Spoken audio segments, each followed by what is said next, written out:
नमस्कार शेतकरी मित्रांनो, कृषी कल्याण युट्यूब चॅनल मध्ये सर्व शेतकरी बांधवांचं हार्दिक स्वागत आहे। सर्व शेतकरी बांधवांना एकच विनंती आहे, या साईडला दिसत असलेल्या काळ्या बटनावरती क्लिक करा, जेणेकरून तुम्ही आम्हाला सबस्क्राइब कराल। आणि तुम्ही जर आम्हाला सबस्क्राइब केलं तर शेती संबंधित असेच नवनवीन व्हिडिओ तुम्हाला आमचे सर्वप्रथम पाहायला भेटतील। तर मित्रांनो, राज्यातील शेतकरी बांधवांसाठी अत्यंत आनंदाची बातमी आहे, कारण की राज्याच्या अर्थसंकल्पीय अधिवेशनामध्ये राज्याचे कृषी मंत्री दत्तात्रय भरणे नमो शेतकरीच्या 8व्या आणि 9व्या हप्त्याच्या वाटपासंदर्भामध्ये त्यांनी बोललेले आहेत। आज त्यांनी काय सांगले, नमो शेतकरीचा 8वा आणि 9वा हप्ता कोणत्या तारखेला येणार, कोणत्या शेतकऱ्यांच्या खात्यामध्ये येणार, कोणते शेतकरी पात्र असणार, कोणते शेतकरी अपात्र असणार, या संदर्भामध्ये आणि पीएम किसानच्या 22व्या हप्त्या संदर्भामध्ये थोडक्यात अपडेट आणि माहिती मी तुम्हाला या व्हिडिओच्या माध्यमातून सांगण्याचा प्रयत्न करणार आहे। तर मित्रांनो, जास्त वेळ न लावता चला तर व्हिडिओला सुरुवात करूया। तर मित्रांनो, राज्याचे कृषी मंत्री दत्तात्रय भरणे हे राज्याच्या अर्थसंकल्पीय अधिवेशनामध्ये नमो शेतकरी आणि पीएम किसान संदर्भामध्ये बोललेले आहेत, आणि याबरोबरच ते शेतकऱ्यांच्या कर्जमाफी संदर्भामध्ये सुद्धा बोललेले आहेत। परंतु सर्वात पहिला विषय महत्त्वाचा आहे ते नमो शेतकरीच्या हप्त्याच्या वाटपा संदर्भामधला, कारण की बरेच सारे दिवस झालं नमो शेतकरीचा हप्ता थकीत आहे। 7-8 महिने झाले नमो शेतकरीचा हप्ता झालेला नाही। नमो शेतकरीचा 8वा हप्ता थकीत आहे, 9वा हप्ता थकीत आहे। मग शेतकऱ्यांना प्रश्न पडलेला आहे की हा हप्ता आमच्या खात्यामध्ये कधी येणार। परंतु नमो शेतकरीच्या इथून पुढच्या म्हणजे नमो शेतकरीच्या 8व्या आणि 9व्या हप्त्यासाठी राज्यातले 90,41,248 शेतकरी पात्र झालेले आहेत, आणि या शेतकऱ्यांना नमो शेतकरीच्या 8व्या हप्त्यासाठी 1850 कोटी रुपयाचा निधी राज्य सरकारने मंजूर केलेला आहे।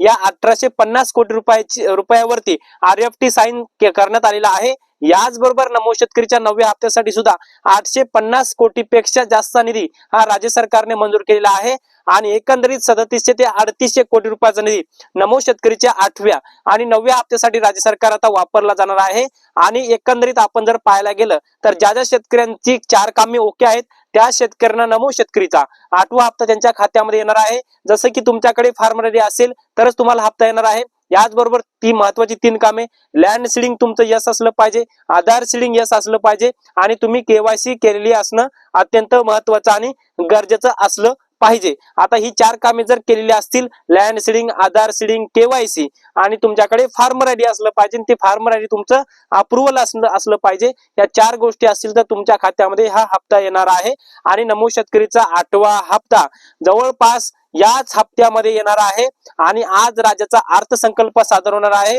या अर्थसंकल्पामध्ये नमो शेतकरीच्या निधीच्या वाढीबाबत सुद्धा राज्य सरकार मोठी तरतूद करू शकतं। 6,000 रुपयाऐवजी 9,000 रुपये नमो शेतकरी अंतर्गत शेतकऱ्यांना इथून पुढे मिळू शकतात। त्यामुळे शेतकरी बांधवांसाठी अत्यंत आनंदाची बातमी आहे। त्यामुळे एकंदरीत आपण जर पाहिलं तर नमो शेतकरीचा 8वा आणि 9वा हप्ता शेतकऱ्यांच्या खात्यामध्ये येणार आहे। राज्यातल्या 90,41,248 शेतकऱ्यांच्या खात्यामध्ये 2 हप्ते एकत्र येणार आहेत, आणि 10 मार्च पर्यंत हा हप्ता शेतकऱ्यांच्या खात्यामध्ये येणार आहे, अशी माहिती आपल्याला भेटत आहे। राज्याचे कृषी मंत्री कर्जमाफीवर देखील सुद्धा बोललेले आहेत। आता ते काय बोलले ते तर तुम्हाला मी सांगितलंच, परंतु नमो शेतकरीचे 2 हप्ते एकत्र येणार आहेत। याचबरोबर पीएम किसानचा सुद्धा 22वा हप्ता लवकरच शेतकऱ्यांच्या खात्यामध्ये येणार आहे। या नमो शेतकरीच्या 8व्या किंवा 9व्या हप्त्याबरोबर पीएम किसानचा 22वा हप्ता सुद्धा शेतकऱ्यांच्या खात्यामध्ये येण्याची शक्यता आहे।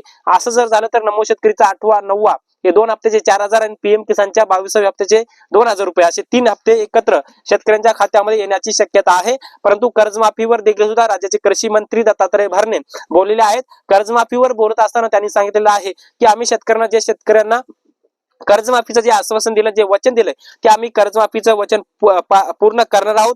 40,000 कोटींची तरतूद कर्जमाफीसाठी केली जाणार आहे, आणि राज्याच्या अर्थसंकल्पीय अधिवेशनामध्ये या 40,000 कोटी रुपयांची तरतूद शेतकऱ्यांच्या कर्जमाफीसाठी केली जाणार आहे। जवळपास 24,73,000 शेतकऱ्यांची कर्जमाफी होणार आहे, आणि या शेतकऱ्यांसाठी 40,000 कोटी रुपयाचा निधी प्रस्तावित आहे। आणि आज राज्याचं अर्थसंकल्पीय अधिवेशन म्हणजे अर्थसंकल्प मांडला जाणार आहे। राज्याचे मुख्यमंत्री आणि अर्थमंत्री देवेंद्र फडणवीस यांच्या माध्यमातून आज राज्याचं बजेट मांडलं जाणार आहे, आणि या बजेटमध्ये शेतकरी कर्जमाफीचा मुद्दा सुद्धा हा मार्गी लागू शकतो, आणि नमो शेतकरीच्या निधीच्या वाढीबाबत सुद्धा राज्य सरकार तरतूद करू शकतो। मित्रांनो, या अर्थसंकल्पीय अधिवेशनामध्ये किंवा या आज जाहीर होणाऱ्या अर्थसंकल्पीय बजेटमध्ये सरकार काय काय जाहीर करणार, या बजेटमध्ये शेतकऱ्यांना काय मिळणार, हे तुम्हाला मी लवकरच हे बजेट जाहीर झाल्यावर सांगण्याचा प्रयत्न करणार आहे। हे सर्वप्रथम तुम्हाला पाहण्याकरता आमच्या चॅनलला नक्की सबस्क्राईब करा, आणि हो, हा व्हिडिओ जर आवडला असेल तर एक लाईक करा। प्रत्येक शेतकरी बांधवांपर्यंत महत्त्वाची अशी माहिती शेअर करा। धन्यवाद।